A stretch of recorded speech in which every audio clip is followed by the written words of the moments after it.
here's the question that you asked. I'm going to try to answer it. This is a muddy topic, but I'm going to try to give you as good an answer as I can. Tyler, could you explain why marketplace fees would be included as part of cost of goods sold instead of with other expenses, like advertising?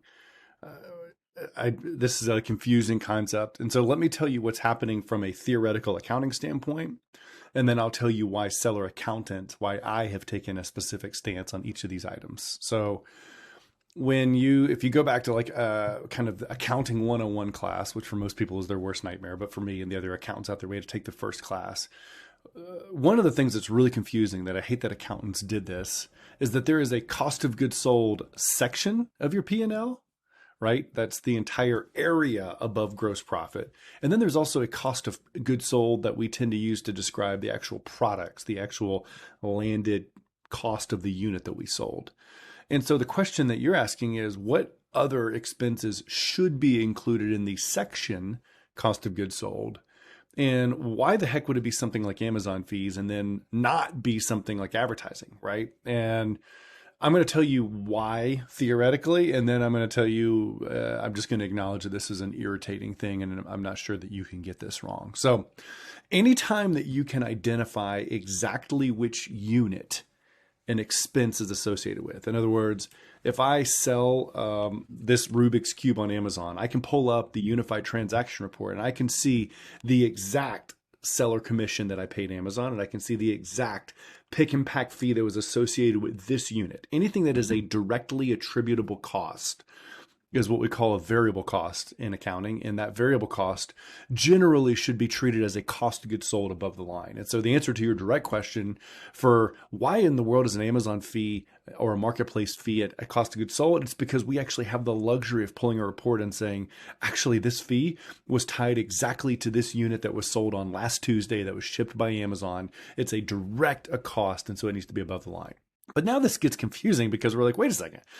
Isn't Amazon PPC also a direct cost?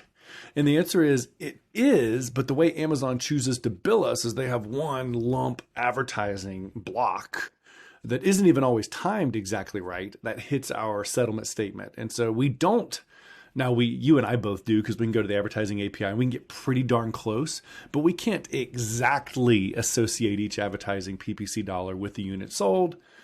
I got to be honest with you, the accountant in me, the part of my team that does the bookkeeping, I understand why we put advertising down here below the line, because that's what GAAP accounting prefers. From my CFO practice, for the larger clients that I serve, I'll be honest with you, I always move advertising up here to be cost of goods sold also, because I know it's not the most classically, it's almost like it's not the most classically beautiful piano, but it's the right music, right? And so for driving performance, when I want to understand how my brands are performing, and I manage a big pile of Amazon sellers, I want to see the impact of true gross profit. What is it that is profitability after advertising, after Amazon fees?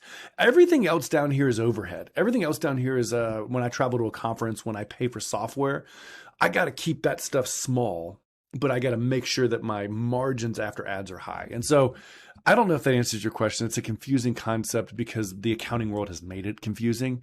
If I were you and you weren't going to be hiring seller accountant, I wouldn't feel any issues at all just moving advertising up above the line, but I would be cautious not to move those marketplace fees down. Leave those up there so that you can see month over month what's your actual profitability after Amazon fees, after the product cost of goods sold, and after the ads are. Hope that helps. Good luck. Take care.